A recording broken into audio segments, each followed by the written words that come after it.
Hello, everyone. Anyone that's out there? We had early voting, so I went and voted Friday. And they did it on an electronic system that printed a ballot. And then you looked at it and seen who you voted for.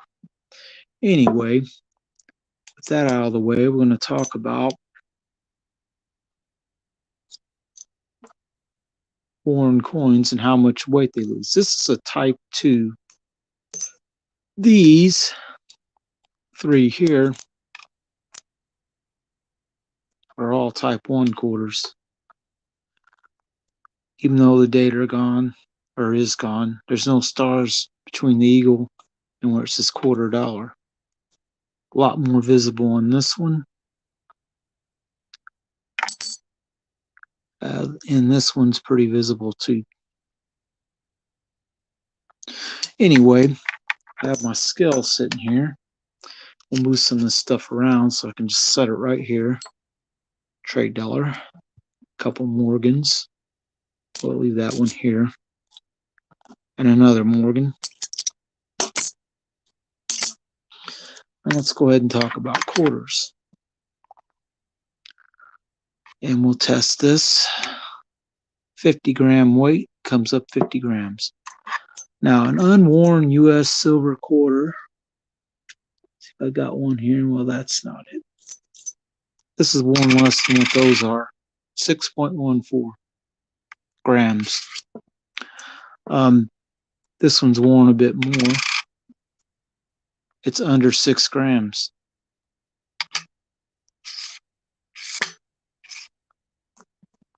Now, obviously, any of these three are going to be probably under 6 grams as well. 5 3/4. That one's even lighter, 5.72. That one's a little bit more, 5.8. But as you can see, the more wear these get, obviously, the more weight they lose. Now, Morgan dollar, this one's barely worn, but it does have the date ground off. 26.65. And it should be 26.72 or 7.3. Now, we'll grab one that since had a hole drilled in it. It's not real worn otherwise. That is a pretty big hole. It's been drilled in it. This is 26.18. This one has a smaller hole, about the same kind of wear, and maybe a little less. And it's 26.5 versus this one being 26.1. But when I was going to weigh this trade dollar, I'd got myself confused. These actually have a bit more silver in them than Morgan dollars do. 27.22. So this one's just under 27, even with a hole drilled in it. Now, if you haven't seen many of these, it says "In God We Trust" down there and Liberty on that ribbon, the date. It's a seated Liberty type, but she's facing the other way, which if you're talking like this is the United States, it's facing across the Pacific towards China because these were made for trade overseas. Right there it says 420 grains and then 90%. This is likely an estimate one. But it comes up 26.97, which is a bit more than a Morgan dollar. Now, I've never really weighed one of these. I don't know what they're supposed to weigh. 15.97, but it's only 10% silver. The rest is probably copper and nickel. Now, if you have a worn and they plugged it, 5.9. So whatever they plugged it with is enough to make up some of the weight it's lost. still lost over a quarter, 0.25 in weight. Now, this half dollar doesn't have a lot of wear, but it is plugged, but with what? They should be 12.5 grams, 12.16. These other halves I got here, a couple Barber halves, not a lot of wear, but enough to take it down to under 12 grams. So it's lost close to about 0.4. This one's slicked out a bit more on the front. It might be a little lighter. 11.5. It's lost a whole gram of weight. And I can ping test it because it's a big enough coin. Nice ring. That one's worn out quite a bit. It's lost 0.9 grams, but the date is worn off of it. It's 90% silver JFK. So I went ahead and did some weighing of these coins just for the purpose. Now this, I don't know what kind of metal they made this out of. It is a Magician Stunt coin, piece dollar, but it is 25 on the nose, which if someone's going to carve off part of a piece dollar to make this design, probably would weigh in that range, but the ping is way off. So no, it's not silver. Ouch. That's pretty high pitched. So I was a bit concerned when I saw this to think that it might not be actual trade dollar. But I'm kind of convinced now that it is actually a U.S. trade dollar. It's had a hole drilled in it. People ask, well, why would you do that? Well, a lot of older coins, they did that to them because they planned on making necklaces and other jewelry out of them, because back in the day,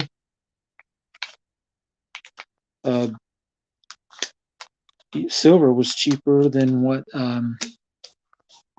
the face value was, so they didn't mind so much wear and tear on the coin getting done to it by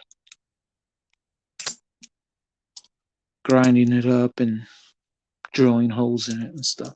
So go ahead and get the scale out of the way. Shut her off. The lid for this is pretty funny. It's got the skull head with a mohawk and fire hair. It says "Punk's not dead," and it looks like the old Union Jack. It's kind of funny. But if I was going to buy a scale, I wanted one to have, a little bit of attitude to it. Anyway, these coins here are all treasure chest coins. Now, about that, I'll move AG Stacker sticker. I don't have all my dollar coins out on the table. There's 10 of them that are in it, plus all these and another quarter and a few dimes. If you look into that treasure chest, what is left of the halves, dimes, and quarters almost fills it. And by the time I throw all this in there, plus the other ones I have, it's nearly $15 face of $10 coins. What you see here, plus another $2.50 in Barber half that I got recently. Let's go grab those, by the way.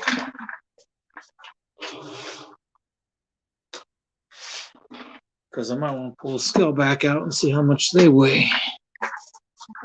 Because they're pretty worn. This. Set the scale back down. And again, throw the weight on it. It says 50. And that's what it's supposed to be. It's zeroed out. These are all about the same kind of condition. Worn pretty bad. 11.48. So this one's lost a whole gram because the back is worn a lot flatter than the front. I figure the rest of these are going to be similar. That one's even worse, 11.19. But the back's really slick. This one might be a little more, 11.6. It's 0.9 grams lost. This one is an old mint. These other two here are Denver and San Francisco. 11.45. So it's just over a gram lost. 11.6. It's a little bit less than that one, or worn than that other one. But that is one thing to keep in mind. If you are buying slick coins, you're not getting quite as much silver per coin because of wear. So if you're just buying for stack purposes and want the most silver you can get in your coins, I recommend newer designs because generally they're not worn as much. This one's lost 0.1 grams, which is a lot less loss than what this one is. Although this one's not super bad. But once you start getting into slicks like these, you're losing nearly half a gram of weight per coin. That kind of throws your calculations for how much silver you're buying off a little bit if you're buying slicks. But generally, most dealers I know will sell you a slick for a price that is pretty low in terms of towards melt. I mean, usually these coins lately have been $5.75 maybe, $6 for, Standing Liberty quarters and Barber quarters and even these.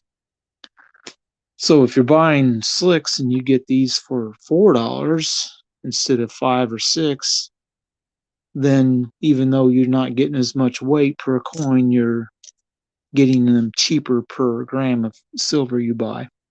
And that's one way to look at it.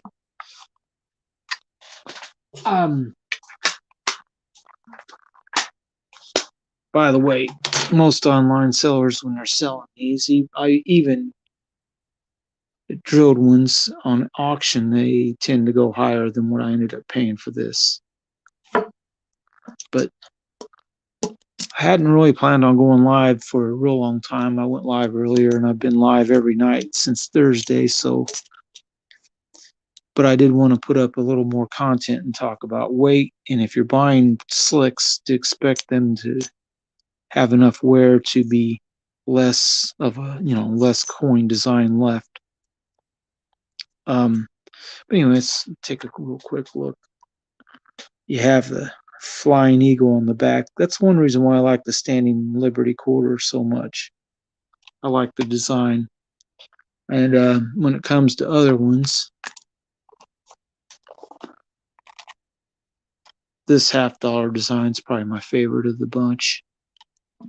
And then I always feel like I don't have enough Benjamin Franklins. I like the bell on these, but the front's a little flat, blobby head. You can find any JFKs, they don't have much wear, so this would probably top out right around 12.5 grams compared to what the other ones were measuring, because it's barely worn. And we can test that theory right now by bringing back out the scale. I'll move this back. Move the trade dollar. Put this back here. All right. 12.51, which the saying is probably accurate to half, 0.05 grams or so. It doesn't promise you it will be accurate to, like, if it had 3 digits, then it would probably be a lot more accurate. So 12.51, 12.52 on a JFK on this particular scale is right. And like I said, this is a big enough coin that you can ping test them on your finger. Rings for quite a while. But all that's in there, and this quarter is getting added because I bought a Type 1 off of the GR coin dealer, and I don't want to put it in there. But I am going to throw this in the treasure chest, even though it's pretty well full, and then redo the tally. And I might add a few more coins to this just because I like to buy, you know, that kind of silver. Stuff you can handle, you know. Stuff that you can hold in your hand.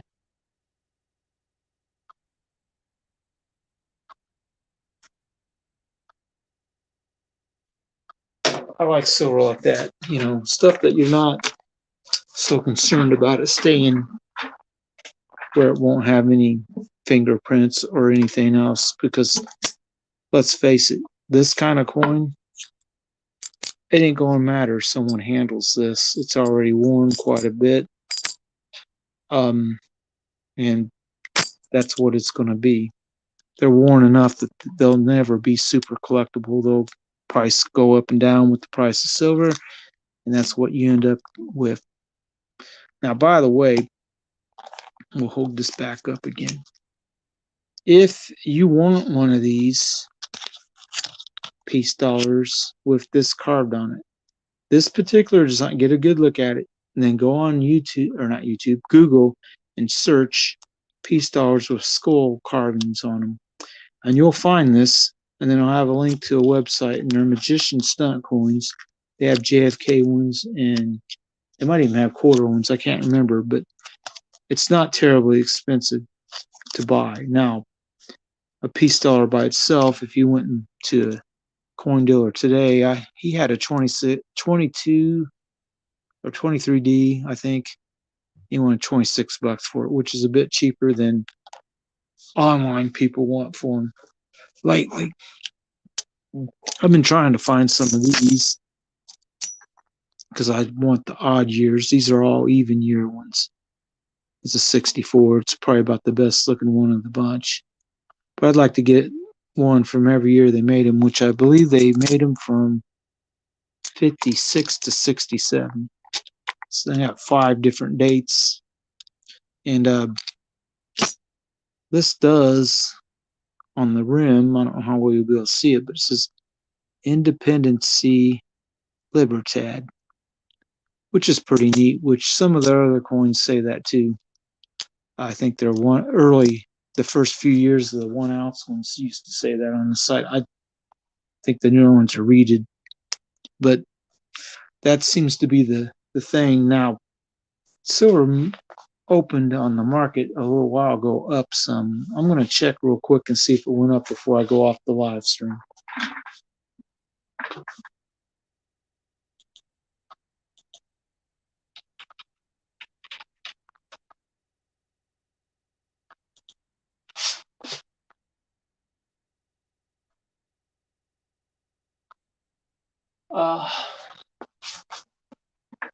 Looks like it's up 24 cents at the moment, but that can change anytime. But anyway, I'm probably not going to stay live too much longer. But yeah, I did vote. I'm not going to say who I voted for. I live in Indiana. It's a particular party usually is in, the governor and the Senate and the House. The red party, if you want to go that way. But I don't like to talk about politics a whole lot because it usually devolves into yelling and name calling and disagreement. Used to be you could disagree with someone about what their politics were and then go to dinner and drink a beer and be friendly and have a cookout and not argue too much about anything else, just the politics. So I try to avoid politics as much as possible because I just don't need the negativity in my life anymore. Let's face it, the U.S. government, the Senate and the House, the president have been treating our money like it's monopoly money for so long that, we've built up a massive debt. It's not going to get paid back. But that is what it is. But yeah, I was kind of happy to be able to get a trade dollar for a decent price. I saw some on eBay that I think one of them was drilled like this. And they were at, it was being bid up to about $70. The good thing about buying it off of a coin dealer, he usually, if he's not doing an auction on it, he just throw a price on it, and then if you want it, that's what you pay.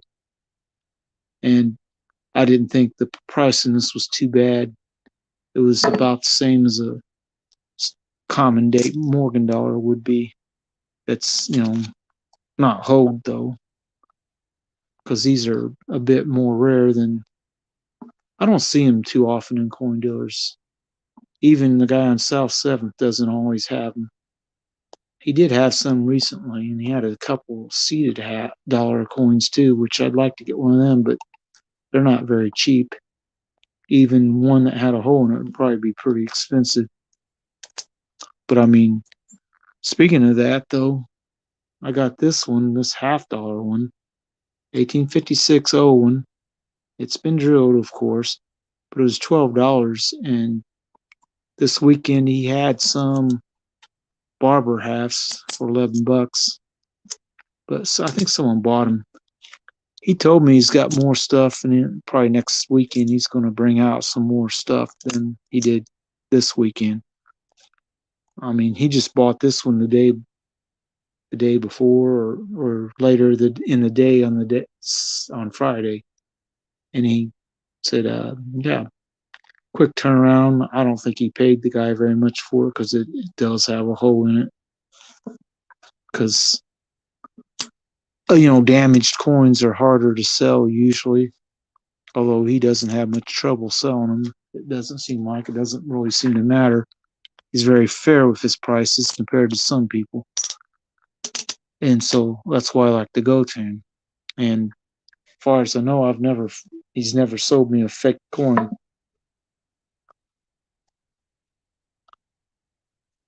Hello, OCCC. You see what I got today? It's a trade dollar. I've weighed it, ping tested, looked it over, compared it online ones. At this moment, I don't have any doubt it's an actual trade dollar. It's just got a hole drilled in it. If I put something white, you can see right through it. But yeah, anybody that's watching, go check out his channel. He needs some more subscribers, as does AG Stacker 1776. Frosty here, though, he was behind me, and now he's ahead of me, and he's probably gaining subscribers quicker than I am right now. So I don't have to promote him too much. He's doing fine on his own, but I will say go check his stuff out. He does some neat shorts, lots of them. And he buys a lot of bars and rounds and dollar, 1 ounce round coins. Where I don't buy them as often. I like Constitutional, I always have. Oh, for that, hold on a second. Where did I put that holder? See, it said as is, and it said $45 because it's got a hole in it. And he marks the ones down quite a bit when they have holes in them. But I didn't have one of these, and he even knocked $5 off it and sold it to me for 40. Which, hey, I've been buying coins from him a lot, so I think that might be one reason why he took money off of it. But yeah, that's where I got this one too. And this was only $12 when I bought it. It's a 56.0 mint. And Orleans is right there. But how much? This was $40. And I'd probably buy another one if he had one for that price. Now, bought this one, Standing Liberty in 3 dimes, 80 cents from the jeweler guy a week or two ago at $12 for that. So it's 15x. 15x, they were slicked and beat up and stuff, but 15x is cheap as I've been able to buy any silver lately. Cheap, yeah. This was cheap. I agree. He has one that trade dollars not hold. He's marked it at $175. Also has an 1895 old Morgan dollar, which is worn. But anybody knows anything about their Morgan dollars knows that the 1895 years are really low mintage. And the O is 450,000 were made. How many are still around? That's anybody's guess. I'm going to tell you probably half of them been melted though. But I don't want to go a whole lot later. But I do want to thank you for stopping by, and I want to thank AG Stacker for the stickers and stuff he sent me, and Frosty for the stickers and stuff he sent me, and OCCC. I've got some seated dimes, but I mean, I believe I pulled some out and showed them on one of the live streams in the last few weeks, and I don't want to go through the whole box, but I will tell you I've got, I'd say, at least 20 dimes, a few quarters, four, 5 halves, something like that. I mean, not including these. But the oldest one I got is in 1838. I had a video that maybe it's live now. If it isn't, it will be soon. Keep an eye out for it. But my first video, I noticed when I was looking at my channel earlier, 1841, I think it was, seated dime, first take. And I had a second take video. First take videos now like 31 views, and for months it only had 2 or 3 views. So it's like my first videos, my first 10, 20, 30 videos didn't get very many views for the most part. One that did get a bunch of views was the one has a South African Rand coin in it. And it's like, I want to say it's over 100 views, which isn't too bad, but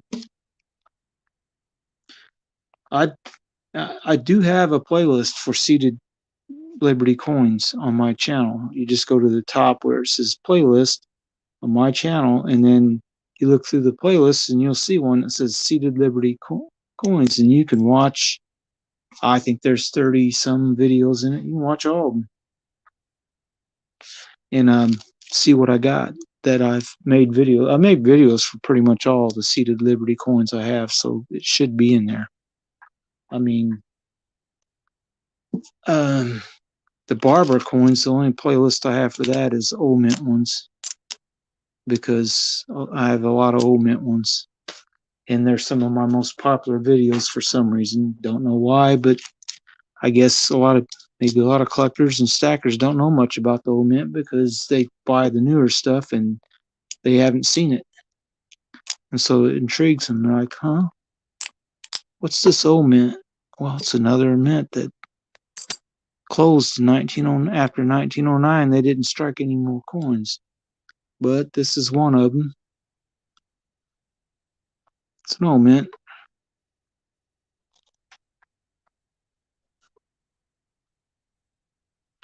Yeah, well, I don't know if I'll be doing another live stream till next weekend. I mean, I've covered a bunch of stuff this weekend, and all the new coins I've got have been made videos for and covered in the live stream. So unless I happen upon some new coins next weekend that are real interesting, the live streams will almost be like repeating myself, and I don't really want to just repeat myself. So, but I mean, you never know what might happen in the community. Somebody might post a video that piques my interest. I kind of thought when I started this channel I might only do 100 videos, 200 videos, and then start running out of stuff to talk about. Remarkably enough, as I made videos, new things to talk about come along all the time. So I'm nearing 1,000 videos, if you can believe that. And they're all up there on YouTube.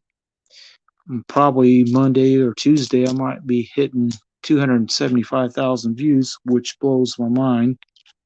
I'm over 1,300 subscribers. That blows my mind too, because I had no idea what would happen, and few people were watching my videos. At first, I thought I might have, back the first few months, I thought it might take me a year or two to get through, just a couple hundred subscribers. The fact that I'm at 1,300 something after about a year and a few months, I don't feel too bad about how the channel has progressed. But anyway, I'm going to go ahead and leave this up for people to watch.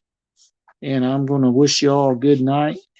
I already thanked AG Stacker, 1776, Frosty, and Old Country Coin Collector. I'm going to thank them again. And I hope that you all have a good night, and we will see you next time.